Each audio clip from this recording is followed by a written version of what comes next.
Marvel has dabbled in Eastern comics, or manga, a few times, even having a whole mangaverse. But did you know Marvel has had two crossovers with major manga series?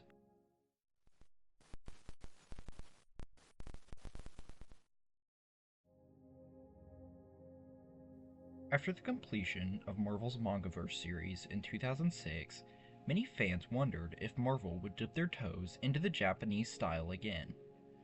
2009 brought a couple of volumes, Wolverine Prodigal Son and X-Men Misfits, through Del Rey Manga, but nothing major, and those two fizzled out after one volume each. Well, not much, fans, or at least those in Japan, got an answer in 2014 when a crossover appeared in Brutus magazine before it was reprinted in the United States, this time in English and in the pages of Secret Wars number 0, a free comic book day special. This story is entitled Attack on Avengers. As it opens, we get some dialogue from both Trish Tilby, a reporter, and Maria Hill, the director of S.H.I.E.L.D., that tells us Titans rose from the water and started attacking New York, but no one is sure why or where they came from.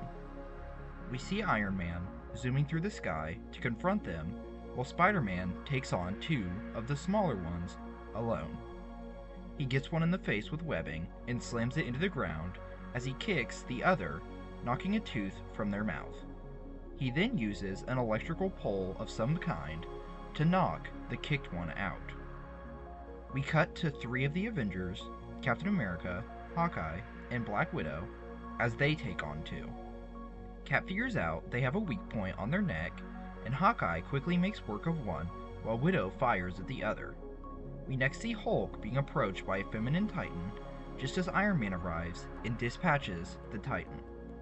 Hulk, angry that the Titans think themselves strong, breaks a metal piece from the roof of a skyscraper and drops onto another Titan, killing them. The Avengers form back up as reports come in of the largest Titan yet, a colossal Titan, coming out of the water near the Statue of Liberty. Music rises, Hooked on a Feeling by Blue Suede, and the Guardians of the Galaxy swoop in to help fight. That is where this comic comes to a close. Now, if you are unaware, the Titans from this story come from the popular Attack on Titan series that started in the pages of the Japanese magazine Bisatsu Shonen Magazine in September of 2009 and ran until April of 2021. An English translation started in Kodansha Comics in June of 2012. A popular anime adaptation started just a year after this in 2013. The story of Attack on Titan, with as few spoilers as possible, is generations before where it starts. Massive quasi-humanoid giants appeared in the world and started attacking and eating humans. In the present day, we meet the remnants of humanity as they live within 3 rings of a walled city. When I say present day, I mean present day for this manga, which is a century after when the Titans rose. When a colossal Titan breaks through the first 164-foot wall, humanity has to fight back. And that's all I'm going to say about that for now. I think this crossover was a fun little idea, and while it's mostly just a large fight scene, it is very fun, and it doesn't overstay its welcome. I felt like everyone was in character, and I'm glad they figured out the weakness without needing to beat around the bush a bunch. The only complaint I may have had is that the Guardians of the Galaxy are pretty pointless, but it was called Attack on Avengers, not Attack on Marvel or anything like that, and it's nice just to have a cameo from them. The inclusion of Spider-Man was also fun, and his dialogue was perfectly classic Spider-Man quips.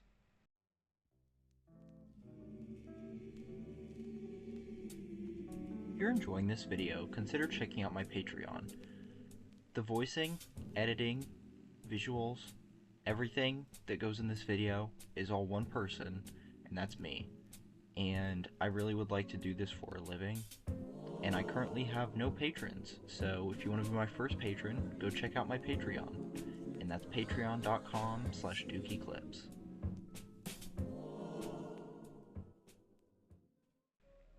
But with all that said, let's move on to our next manga/anime and Marvel crossover, this one in the pages of Deadpool Samurai. This series started in 2018 in Japan before later getting an English translation. It follows Deadpool as the Avengers recruit him to their Japan-based samurai squad, putting him at odds with the only other member, Sakura Spider, a variant of Spider-Man, who does not appreciate Deadpool's way of dealing with problems and handling criminals. They do manage a successful mission together, which leads to Captain America telling them they'll need another member, and he has someone in mind. An idol, aka a celebrity, bonded with a Clintar, a symbiote from the same species as Venom. The idol's name is Nero Aratabi, and the symbiote's name is Kage, which means shadow in Japanese. Unfortunately, Loki gets to the duo first and manages to mind control the idol. By the duo, I mean Kage and Nero together.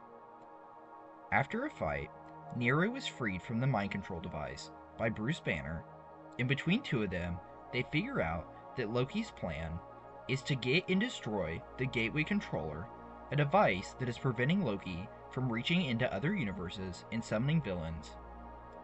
This device is in the Avengers lockup in Tokyo, where Bruce reveals this device to the squad.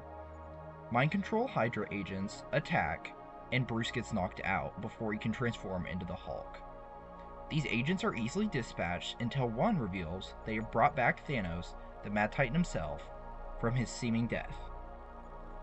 Nero is knocked out, and while Sakura distracts Thanos, and she points out that this is a cloned version that is slightly weaker, Kage and Deadpool bond, just to be taken out in one hit. Luckily, Hulk wakes up, just to be taken out in one hit. As Thanos dangles Deadpool upside down from his ankle, Deadpool pulls out a communicator to call the strongest Avenger, and this is a reference to when Nick Fury called for Captain Marvel at the end of Infinity War. But the message is sent to the wrong person when Thanos throws Deadpool and Deadpool's finger slips.